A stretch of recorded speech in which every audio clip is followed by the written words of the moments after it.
Hi all, welcome to my YouTube channel. എല്ലാവർക്കും Ancy tech YouTube ചാനലിലേക്ക് സ്വാഗതം. നമ്മുടെ കേരള PSCയുടെ KW ഓപ്പറേറ്ററിൻ്റെ ഇലക്ട്രിക്കലിൻ്റെ ക്വസ്റ്റ്യൻസിൻ്റെ സെറ്റ് സ്റ്റാർട്ട് ചെയ്തിട്ടുണ്ട്. ഇപ്പോൾ സെറ്റ് 6 ആണ്. ഇപ്പോൾ സെറ്റ് 5 വരെ കാണാത്തവരെ കാണാം. വളരെ ഇമ്പോർട്ടൻ്റ് ആണ്. നമ്മൾ ഓരോ ടോപ്പിക്കിൽ നിന്ന് നമ്മുടെ ഇലക്ട്രിക്കലിൻ്റെ പമ്പ് ഓപ്പറേറ്ററിൻ്റെ ഇലക്ട്രിക്കലിൻ്റെ ഓരോ ടോപ്പിക്കിൽ നിന്ന് വരുന്ന ടോപ്പിക് വൈസ് ഇമ്പോർട്ടൻറ്റ് ക്വസ്റ്റ്യൻസ് ആണ് നമ്മൾ ഡിസ്കസ് ചെയ്യുന്നത്. ഓക്കെ, അതോടൊപ്പം തന്നെ നമ്മൾ ഓൺലൈൻ ക്ലാസ്സും കൊടുക്കുന്നുണ്ട്. കോൺടാക്ട് ചെയ്യാം ഇൻട്രസ്റ്റ് ആയുള്ളവർക്ക്. അതുപോലെ ഡെയിലി നമുക്ക് അൺഅക്കാഡമി ലൈവായിട്ട് ക്വസ്റ്റ്യൻ പേപ്പർ ഡിസ്കഷൻ സെക്ഷൻ ഉണ്ട്. അതുപോലെ ടോപ്പിക് വൈസ് MCQ ഉണ്ട്. നമ്മുടെ അൺഅക്കാഡമിയുടെ നോൺ ടെക്നിക്കൽ ആയിട്ടുള്ള ബാച്ച് കോഴ്സ് ഡീറ്റെയിൽസ് നോക്കാം. 150 ഡേയുടെ batch course for Bevco assistant exam 4th നവംബറിൽ സ്റ്റാർട്ട് ചെയ്ത ബാച്ചാണ്. ടോപ്പ് എഡ്യൂക്കേറ്റേഴ്സാണ് ക്ലാസ് എടുക്കുന്നത്. അതുപോലെ ആരംഭം 3rd നവംബറിൽ സ്റ്റാർട്ട് ചെയ്ത 120 ഡേയുടെ ഫൗണ്ടേഷൻ ബാച്ച് ബിഗിനേഴ്സ് ബാച്ചാണ്. അതുപോലെ 20th ഒക്ടോബറിൽ സ്റ്റാർട്ട് ചെയ്ത 70 ഡേയുടെ batch course for 12th level main exam Disha. 21st ഒക്ടോബറിൽ സ്റ്റാർട്ട് ചെയ്ത 30 ഡേയുടെ revision batch course for LDC main exam. Okay, അതുപോലെ തന്നെ 60 ഡേയ്സിൻ്റെ batch course for LD typist exam 10th level 6th ഒക്ടോബറിൽ സ്റ്റാർട്ട് ചെയ്ത ബാച്ചാണ്. 75 ഡേയുടെ batch course for research officer exam. Okay, അതും 13th സെപ്റ്റംബറിൽ സ്റ്റാർട്ട് ചെയ്ത ബാച്ചാണ്. ടോപ്പ് എഡ്യൂക്കേറ്റേഴ്സാണ് ക്ലാസ്സസ് എടുക്കുന്നത്.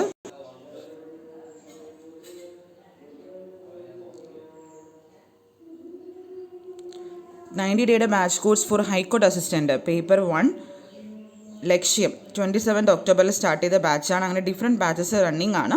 ഇപ്പോൾ നമ്മുടെ കേരള PSCയിൽ ഒരു കോമ്പാറ്റ് LDC സ്പെഷ്യൽ ഉണ്ട്. November 14 12 PM ആണ്. ലൈവായിട്ട് ക്വസ്റ്റ്യൻസ് ആണ്. 50 questions 60 minutes ആണ്. 20 lucky participants will win amazing prizes. Okay, ഇപ്പോൾ ഓൾ ഫ്രൈഡേ കറണ്ട് അഫയേഴ്സിൻ്റെ ടെസ്റ്റ് ഉണ്ട്. അപ്പോൾ LDC LGS ഒക്കെ പ്രിപ്പയർ ചെയ്യുന്നവർക്ക് അറ്റൻഡ് ചെയ്ത് നോക്കാം. 8 to 8:30 ആണ്. പ്ലസ്സിലാണെങ്കിൽ complete syllabus, unlimited practice test, unlimited PDF notes, regular doubt clearing by top എഡ്യൂക്കേറ്റേഴ്സും ആയിരിക്കും. My referral code Sinu Ancy use ചെയ്യണമെങ്കിൽ ഓരോ മാസത്തെ ഫീസിൽ നിന്നും 10% ഓഫും ഉണ്ട്.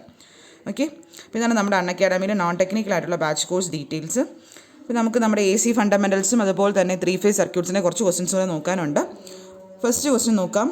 Total instantaneous power supplied by 3-phase AC supply to a balanced RL load is. Total instantaneous power എന്താണ് supplied by a 3-phase AC supply to a balanced RL load. Balanced RL load ആയതുകൊണ്ട് അതെന്തായിരിക്കും? 0 ആയിരിക്കും. അടുത്ത രണ്ടാമത്തെ question നോക്കാം. The unit for reactive power is. The unit for reactive power is kVAR, KVA, KW, none of the above. Unit for reactive power. Reactive പവറിൻ്റെ unit എന്താണ്? It is option A. Option ഏതാണ്? kVAR ആണ് അല്ലേ? Option A ആണ് വരുന്നത് reactive പവറിൻ്റെ unit. അപ്പോൾ നമുക്ക് എന്താണ് ഇതെല്ലാം വളരെ ഇമ്പോർട്ടൻറ്റ്. ആക്റ്റീവ് പവറിൻ്റെ വേറൊരു പേരാണ് ട്രൂ പവർ എന്ന് പറയാം. ആക്ച്വൽ എമൗണ്ട് ഓഫ് പവർ ആണ് ബീങ് ഡിസിപ്പേറ്റഡ് അല്ലെങ്കിൽ യൂസ്ഡ് ഇൻ എ സർക്യൂട്ടിനെ നമ്മൾ ആക്ച്വൽ എമൗണ്ട് ഓഫ് പവറിനെ നമ്മൾ ട്രൂ പവർ അല്ലെങ്കിൽ ആക്റ്റീവ് പവർ എന്ന് പറയുന്നത്. അത് മെഷർ ചെയ്യുന്ന വാട്ടിലാണ്. നമുക്ക് P കൊണ്ട് ഡിനോട്ട് ചെയ്യാം. അടുത്ത reactive power. Reactive power measure ചെയ്യുന്ന volt ampere reactive kVAR. Okay, ഇത് നമ്മൾ Q കൊണ്ട് ഡിനോട്ട് ചെയ്യും. അപ്പാരൻറ്റ് പവർ എന്ന് വെച്ചാൽ റിയാക്റ്റീവ് പവറിൻ്റെയും ട്രൂ പവറിൻ്റെ ഒരു കോമ്പിനേഷനാണ്. അതിൻ്റെ യൂണിറ്റ് പഠിക്കുക. Volt ampere KVA. Unit of volt arms KVA ആണ്. അതിന് നമ്മൾ S കൊണ്ട് ഡിനോട്ട് ചെയ്യും. അടുത്ത് നമ്മുടെ മൂന്നാമത്തെ ക്വസ്റ്റ്യൻ നോക്കാം. In a 3-phase system the relation VL equal to voltage line voltage equal to phase voltage is applicable to. ഏതിലായിരിക്കും? In a 3-phase system line voltage equal to phase voltage is applicable to delta connected load ആയിരിക്കും അല്ലേ? ഇതും വളരെ important ആണ്. Star connected സിസ്റ്റത്തിൽ നമ്മുടെ line voltage എന്ന് പറഞ്ഞാൽ √3 ഫേസ് വോൾട്ടേജ് ആണ്. കറണ്ട് ആണ് IL equal to I phase ആയിരിക്കും. Okay, IL equal to I phase ആയിരിക്കും. അത് ഓർത്ത് വയ്ക്കാം. ഇൻ ടേംസ് ഓഫ് ഇസഡിൽ നമുക്ക് എങ്ങനെ എഴുതാം? I phase equal to VL by √3 Z എന്നും എഴുതാം. ഡെൽറ്റ കണക്റ്റഡ് ആണെങ്കിൽ നമ്മുടെ വോൾട്ടേജ് ആണ് VL equal to V phase ആണ് ഈക്വൽ ആവുന്നത്. IL എന്ന് പറയുന്ന √3 I ഫേസ് ആയിരിക്കും. ഇൻ ടേംസ് ഓഫ് ഇമ്പിഡൻസിൽ നമുക്ക് എങ്ങനെ എഴുതാം? I phase equal to VL by impedance. Okay, വേറെ VL line voltage, V phase phase voltage, IL line current, IP phase current. അത് നാലാമത്തെ question. Line voltage in star connected balanced 3-phase circuit. Star connected it is എത്രയായിരിക്കും? Star ഇപ്പോൾ നമ്മൾ question പറഞ്ഞതേ ഉള്ളൂ. It is എന്താണ്? Star connected ആണെങ്കിൽ എന്താണ്? Line voltage in star connected balanced 3-phase circuit. It is √3 phase അല്ലേ? √3 ഫേസ് വോൾട്ടേജ് ആണ്. It is √3 times the phase voltage ആണ്. അടുത്ത അഞ്ചാമത്തെ ക്വസ്റ്റ്യൻ നോക്കാം. In delta connection the relation between line current and phase current. Delta connection relation between line current and phase current എന്ന് പറയുന്നത് IL equal to √3 I phase ആണ്. ആറാമത്തെ question നോക്കാം. The power in a 3-phase circuit is given by the equation. 3-phase സർക്യൂട്ടിൻ്റെ power it power equal to 3 V phase I phase cos phi ആണ്. ഒരു 3 phase circuit total real power P equal to എന്താണ് total real power equal to 3 V phase I phase cos phi എന്ന് എഴുതാം, അല്ലെങ്കിൽ √3 V L I L cos phi എന്ന് എഴുതാം. വളരെ important ആണ്. റിയാക്റ്റീവ് പവർ എന്ന് പറയുമ്പോൾ 3 V phase I phase sine phi എന്ന് എഴുതാം, അല്ലെങ്കിൽ √3 V L I L sine phi എന്നും എഴുതാം. ടോട്ടൽ അപ്പാരൻറ്റ് പവർ എന്ന് പറയുന്നത് 3 വി ഫേസ് ഐ ഫേസ് അല്ലെങ്കിൽ √3 വി എൽ ഐ എല്ലും എഴുതാം ഇൻ ടേംസ് ഓഫ്. അടുത്ത 7ാമത്തെ question, the average power supply to an inductor or one complete alternating current cycle. One complete alternating current cycle is it is 0. അടുത്ത 8ാമത്തെ question നോക്കാം. The connecting cable of electrical appliances like electric iron, water heater അല്ലെങ്കിൽ room heater contain 3 insulated copper wires ഉണ്ട് of 3 different കളേഴ്സാണ്, red, green, black.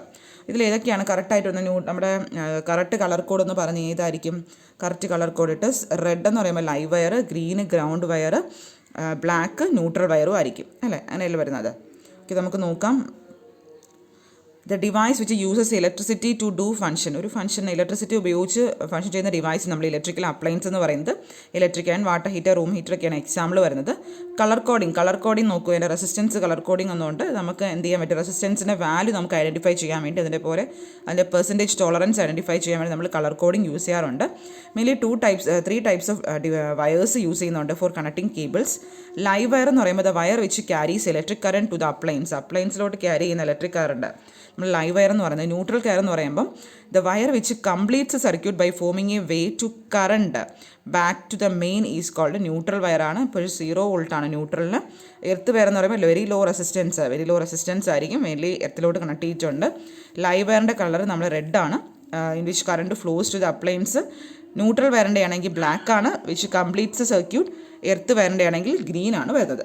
Okay, അപ്പോൾ നമ്മുടെ answer വന്നിട്ട് option 3 ആണ് വരുന്നത്.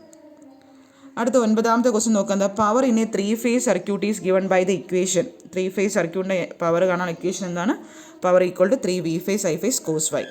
അടുത്ത 10ാമത്തെ question, inductive reactance is equal to, last question, inductive reactance is equal to എന്താണ്?